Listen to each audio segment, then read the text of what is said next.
I recently had the pleasure of sitting down with Linda and Charlie Bloom to talk about their new book, Happily Ever After, and 39 Other Myths About Love. I hope you'll enjoy the interview. So the title of your book is Happily Ever After and 39 Other Myths About Love. Why are we so susceptible to believing myths, and how can those in relationships avoid the siren call of these damaging beliefs? Well, it's pretty compelling to believe them, and we're so easily influenced by the people who are around us, who are under the same misimpression. So to examine more carefully what it is that we believe, particularly about relationship, can save us a lot of trouble and heartache. And it's hard to do because we've been thinking these things so many years, and the people around us have been reinforcing it. We've kind of brainwashed ourselves into thinking that they're so without really deeply examining. Are these really working for me? Is there some way that they're tripping me up? Is there some way that I'm limited because of these things that I'm believing? And you know, there's a lot in the press these days about mindfulness and paying attention. And I think this is really bang on in terms of using our practice, daily practice, to be more awake and aware and mindful, is to see what we're thinking. Is this really true? Does this serve me or not? Mm-hmm. Yeah, and I really like the way you phrased the question in terms of the siren call, because it is very seductive. You know, we are kind of almost seduced into wanting to embrace the myths. And I think that part of the reason for that is that they provide us with a very convenient shortcut to doing, you know, the work that involves effort, emotional risk, vulnerability that relationships require. A myth is basically a broad generalization that's generally accepted by the culture. And when we can adopt that, it spares us the need to investigate more carefully, like what really is true in this situation right now with this person in this moment under these circumstances. So it really, it's a shortcut, but, you know, as the book makes clear, I think, there's some real consequences to avoiding the true confrontation with the more important question of what is true in my experience right now? What is true? Is that belief that I have adopted, does that apply here? Is it true? Is it real? And that's where, you know, the inquiry begins. And that's really a big part of what the book is about. It has to do with what does that inquiry look like? What does it mean? What does it involve? What are the benefits to doing it? So we've all heard of speed dating, and I'd like to do a version of that with you. So how about we speed bust some myths? I'll share the myth, you describe it, and offer advice for couples to avoid falling into the trap. Are you ready? Let's go. All right. Myth number 1, and they lived happily ever after. Yeah, well, I think we've all heard this one a number of times, starting at a very early age, actually. I was probably about 2 years old when I first heard that one, and I've heard it quite a few times since then. And I don't think it needs a lot of explanation. I mean, I think that most of us know what that means. What's implied in that myth is the notion that once I find the partner of my dreams, the prince or the princess, whoever that might be, then it's going to be more or less smooth sailing after that. That we've kind of done the most important thing. We've established this relationship, and, you know, now it's just a matter of enjoying the fruits of it. There are some pretty significant challenges in taking that belief on, and that are kind of inevitable in the process of doing that. It really sets us up for a lot of disappointment, because with the expectation that we've kind of put the hardest part of the work behind us because we found the right person, then when difficulties, as they inevitably do, come up, then we begin to question, you know, what's the problem here? What's wrong? Have I got the wrong person? Is there something wrong with me? Are we not meant to be together? But this is inevitable, that we are going to have bumps along the way. Some of them are going to be big bumps too. So how do we deal with that? What is it that we can do to minimize the damage of taking on a myth that most of us on some level, conscious or unconscious, have adopted? Well, I'm the big romantic in the pair, and I did not want to give this one up, and I held on to it tight, and Cinderella was my favorite story as a kid, and I wanted the knight in shining armor to come and rescue me. And I didn't want to face the truth that relationships are up and down, and the well-being can be very high, and it can drop down low, and it can stay low for a while, because we're learning some of our biggest life lessons in this relationship.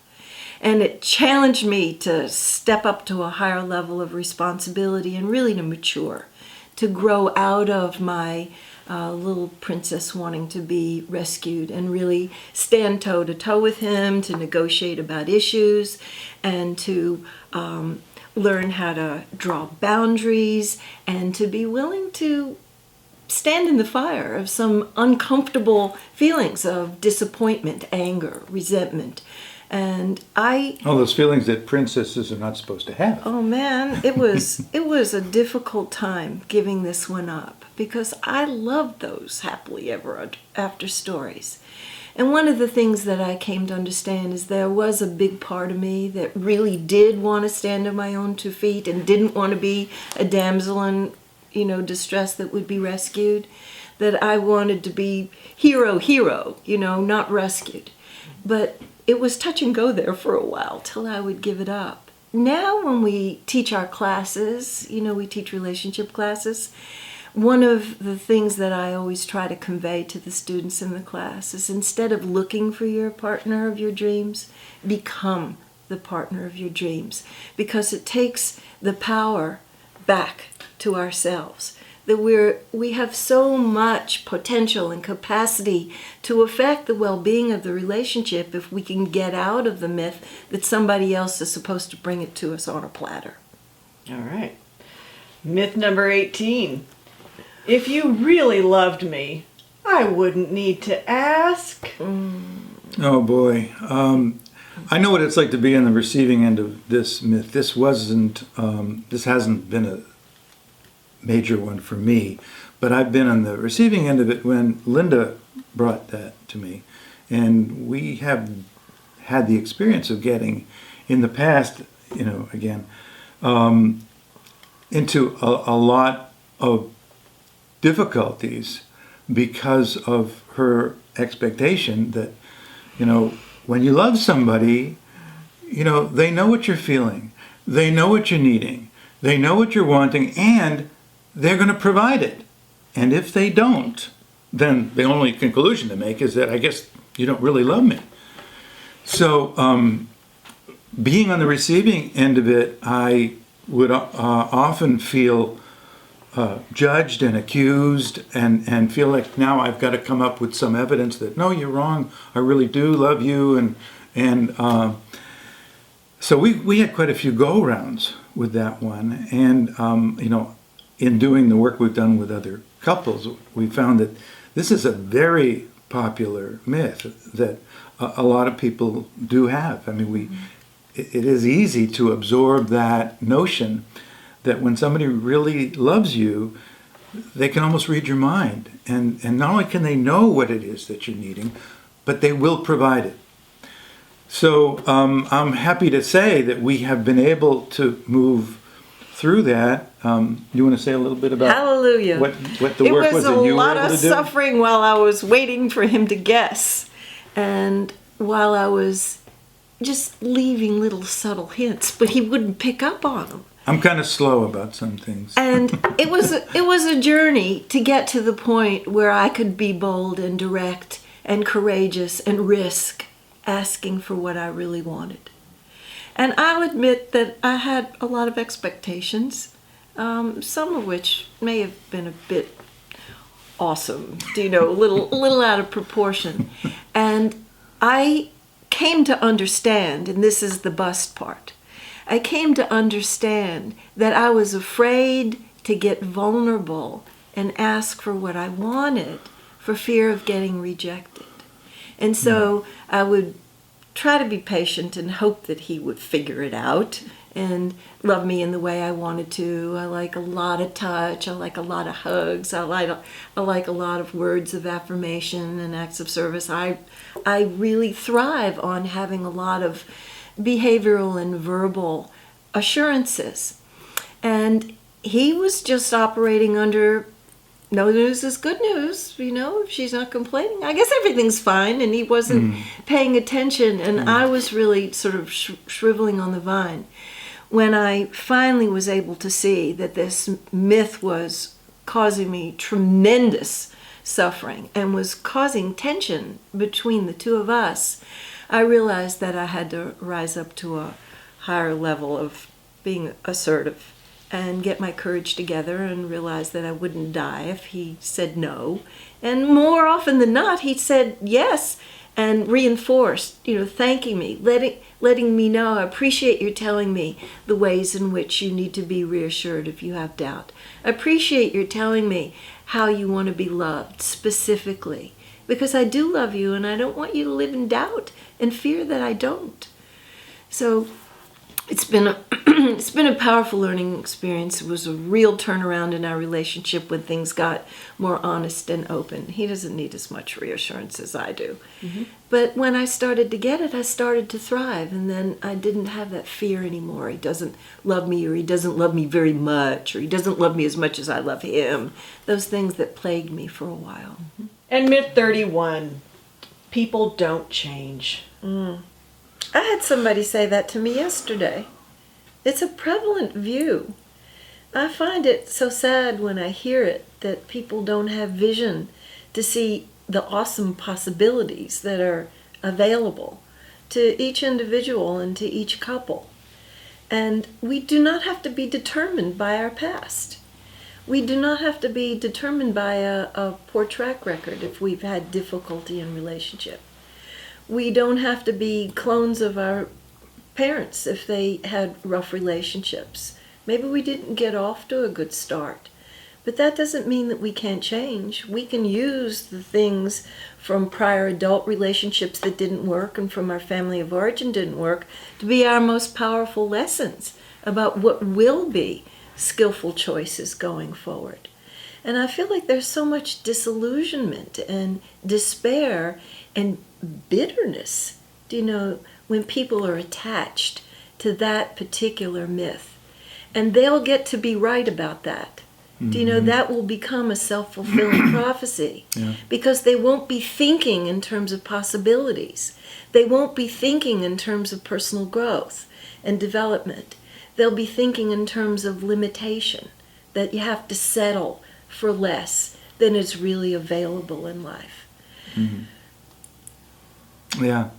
Like so many other myths, this is attractive because if I really adopt this and I believe it, then for one thing, I don't have to be responsible for attempting to become a better person.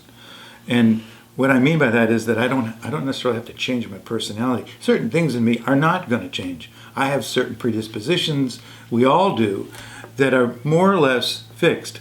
But certainly our way of being, our behaviors, the way in which we interact is very subject to change if we're clear about an intention to become or to develop certain aspects of ourselves more fully, or to stop reinforcing tendencies that are not skillful. So, yeah, like all the myths, there's a kernel of truth in that, mm-hmm. that there are certain things that we're not going to change about mm-hmm. who we are. Our fundamental personality, it's not likely to radically change. But there are things that we can do. And one of them is to stop focusing so much on what's wrong with the other person and begin to look more carefully at how is it that I'm being that is activating certain responses in them, and what can I do that can predispose them to becoming more conciliatory, more understanding. If I'm with somebody who seems to be judgmental and I just say, well, that person is judgmental or they're defensive and there's nothing I can do about it because people don't change. Well, in our first book, one of the things that we say is, one of the one-liners is, if your partner is being defensive, then maybe you're giving them some reason to feel the need to be defensive. So if I can look at, well, what's my part in this thing? What is it that I may be doing that could be influencing them to be acting in ways that are making me feel like I want them to be different? And are there ways in which I could respond to them that would motivate them to become more open, more accepting, more understanding, whatever it is that I'm looking to be. But to look more at myself and what I can do to make things better than to look at what they're doing that are making things wrong. Mm-hmm. Mm-hmm.